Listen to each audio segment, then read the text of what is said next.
Hey YouTube, welcome back. Today we're taking a look at two new mini seasonal events taking place very soon on the New Horizons island, but more importantly, looking at some of the changes you can expect to see.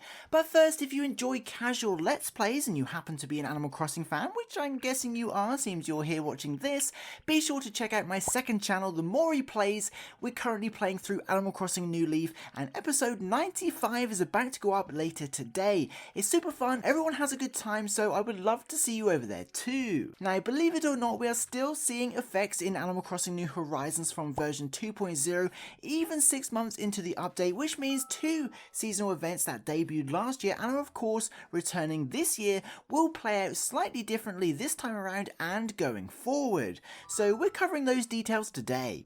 Now, these two seasonal events are of course the Dragon Boat Festival and the Dano Festival. As a bit of a recap, the Dragon Boat Festival is celebrated in many regions around the world, although is typically a holiday that takes place in China and other parts of East Asia. In honour of this real world event, the limited time festival Zongzi item has been added and can be purchased should you wish to celebrate the event or simply get a cool item. Similarly, the Dano Festival is much the same, however is most commonly celebrated in South Korea. In honour of the Dano Festival, the limited time Surichri Tiok item, which I'm so sorry if I'm pronouncing incorrectly, can also be purchased for the duration of the holiday. In both cases, the holidays are in line with the lunar calendar and tend to warn off disease, as well as bad luck and praying for a bountiful harvest. Now, like every other seasonal event and their corresponding items, these can of course be purchased from the Nook stop found at Resident Services or through the Nook shopping app if you've progressed far enough into the game and unlocked it. Anyway, on to the changes. Now, like much of the game, the 2.0 update released at the back end of last year, which is pretty much considered the legacy update because it unlocked all future events and removed all time locks and stuff like that, also made a bunch of changes and tiny little updates to things that continue to affect us as we play through New Horizons, and the Dragon Boat Festival and the Dano Festival are no exception. Originally, these two festivals were added in the 1.10 update, which was the one that added the second version of the Mayday Maze last year. Both the Dragon Boat Festival and the Dano Festival were originally celebrated for just over a week from June 5th through to June 14th, and this is our first change. The seasonal events have been brought forwards and are now celebrated from May 25th through to June 3rd, so it begins in a couple of days time and is much earlier than last year.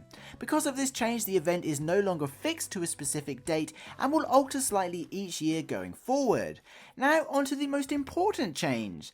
Thanks to the 2.0 update, both the Festival Zongzi and the Surichri Tiok items have been updated and are now classed as food items rather than the standard furniture items they were prior to the 2.0 update. This means like apples, turnips and mushrooms and a whole load of other food items that were added last year, these are now edible and can be consumed. When eaten, they each provide players with 5 energy points, allowing you to move trees and smash rocks. Now personally, I wouldn't advise that. It seems a waste to me when you can literally just pick fruit, but the continuity of older food items becoming edible in newer versions is awesome, and the option is there for those that want it. These two items only cost 1,000 bells each, and like we mentioned, are no longer time locked either, so if you did regret eating them at some point, you can always travel backwards or forwards to buy more. So there we have it, just a fun little video highlighting some of the changes surrounding these two seasonal events. But what do you think about the Dragon Boat Festival, and will you be eating any of these delicious looking exclusive items?